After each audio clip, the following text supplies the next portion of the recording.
ماہ سیام سے ایک دن قبل اور عید کے دن ہم ایک جیسے ہوتے ہیں.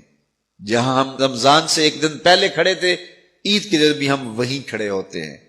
تو پھر ایک مہینہ اتنی طویل محنت کی اور مشقت اٹھائی، بھوک اور پیاس کاٹی، تو پھر کیا فائدہ ہوا؟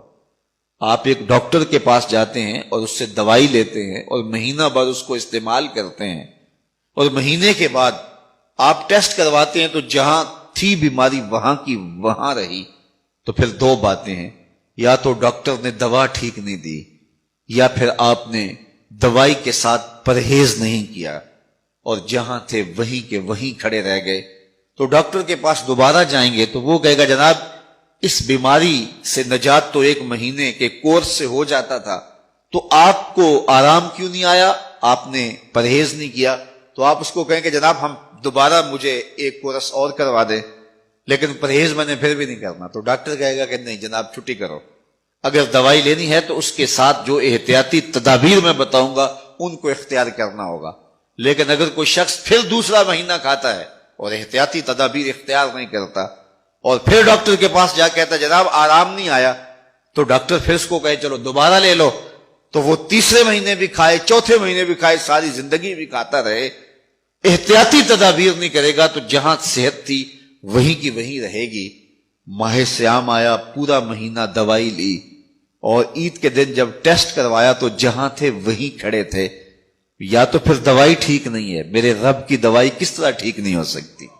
جب اس نے کہا ہے لعلکم تتقون، تم روزے رکھو میں ضمانت دیتا ہوں تمہیں تقوی ملے گا، تو پھر تقوی نہیں ملا ہے تو پھر ہم نے روزے کی احتیاطی تدابیر کو اختیار نہیں کیا ہے، اور اتنی طویل مسافت کاٹی ہے، مشقت کاٹی ہے، بھوک کاٹی ہے، پیاس کاٹی ہے.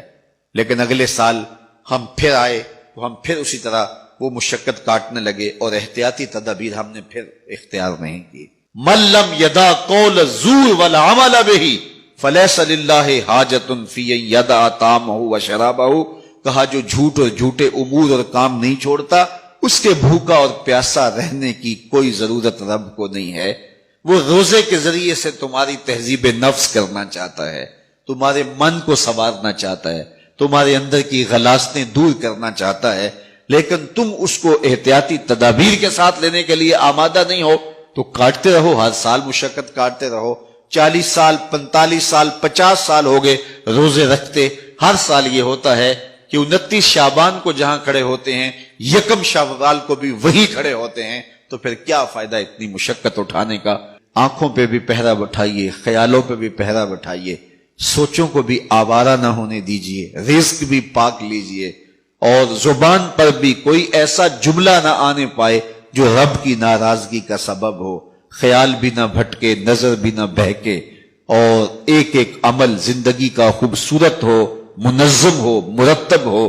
اور ادھر 30 روزوں کی بھوک ہو، اور پھر نتیجہ کیا ہوگا؟ میرے رب نے وعدہ دیا ہے لعلکم تتقون، تمہیں تقوی کا نور نصیب ہو جائے گا، تمہاری زندگی ایک عجیب کیفیت میں ڈھل جائے گی.